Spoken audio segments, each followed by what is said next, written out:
सागर जिले के खुरई स्थित बरोदिया नोनागिर गांव में शनिवार रात पुराने मामले में राजीनामा करने की बात को लेकर दो पक्षों में जमकर विवाद हो गया। घटना में दोनों पक्षों के दो लोग घायल हो गए। इनमें से एक की हालत गंभीर होने पर उसे जिला अस्पताल सागर में रेफर कर दिया गया।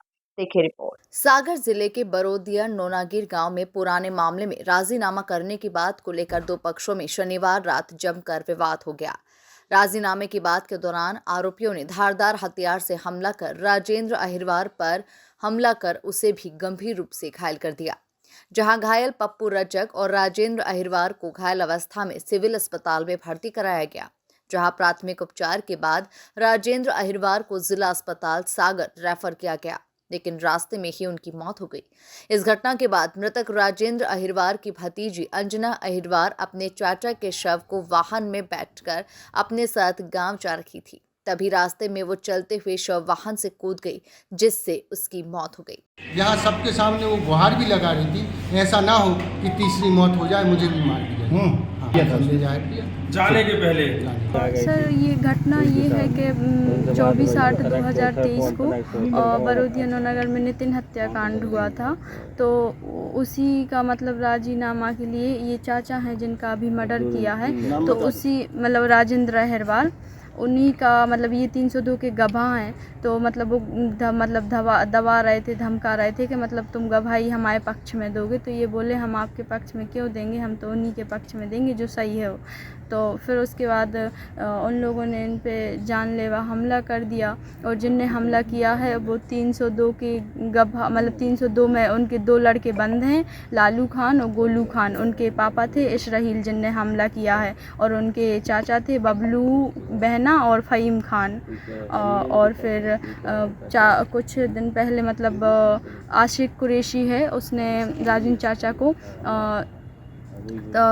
धमकाया था, कुल्हाड़ी से जान से मारने की धमकी दी थी, जिसका वीडियो हमारे पास है। तो हम लोगों ने शशि मैडम को बताया, सिटी थाने खुरई टीआई मैडम को। तो फिर उनने मतलब उनके खिलाफ एफआईआर लिख ली। तो फिर आशिक कुरैशी ने बोला राजेंद्र अहिरवार से, चाचा से, कि मतलब तुमने एफआईआर लिखवाई है साले, मतलब गाली गलौज करके हम तुम्हें जान से मार देंगे साले, तुम्हारी घींच काट लेंगे।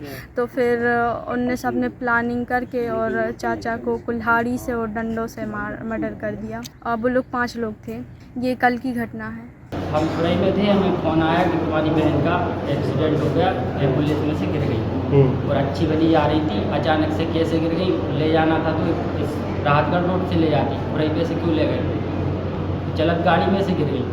बरोदिया जा रही थी मृतक चाचा के साथ, पुराना राजीनामा को लेके चल रहा था चाचा का। तो वो गवाही में था, अगले महीने उसकी गवाही होनी थी, तो उसको बुला के जान से मार दिया और हमारी बहन के साथ ये हादसा करवा दिया। उन्हीं जिनके विरोध में जो केस चल रहा है, ऐसा कुछ नहीं था।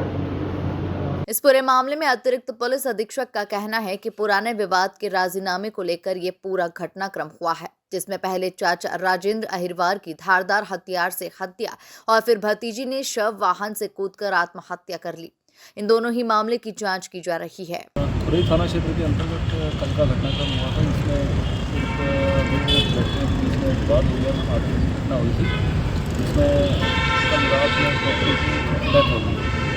और उसमें पुलिस के द्वारा प्रथम दृष्टया 302 IPC के तहत मुकदमा पंजीबद्ध करके विवेचना की जा रही है। उसी तारतम्य में आज उक्त मृतक का PM यहाँ हॉस्पिटल में हुआ था। PM के बाद शव को 4 पहिया वाहन के द्वारा ले जाया जा रहा था, जिसमें आज ये घटना हुई कि उस जो शव के साथ जा रहे थे उसमें मृतक की पिता, माँ और ये महिला बैठी हुई थी। और फिर घटनाक्रम में ये महिला गाड़ी से गिर करके उसकी डेथ हो गई, और उसके संबंध में अभी प्रथम दृष्टया खुरई थाना क्षेत्र में जाँच की जा रही है कि किस परिस्थिति में घटनाक्रम हुआ है। बता दें कि बरोदिया नोनागिर पहले भी सुर्खियों में रह चुका है, जहां विधानसभा चुनाव के पहले 23 अगस्त को मृतक राजेंद्र अहिरवार के भतीजे नितिन उर्फ लालू अहिरवार की पीट कर हत्या कर दी गई थी। ब्यूरो रिपोर्ट MP न्यूज़ सागर।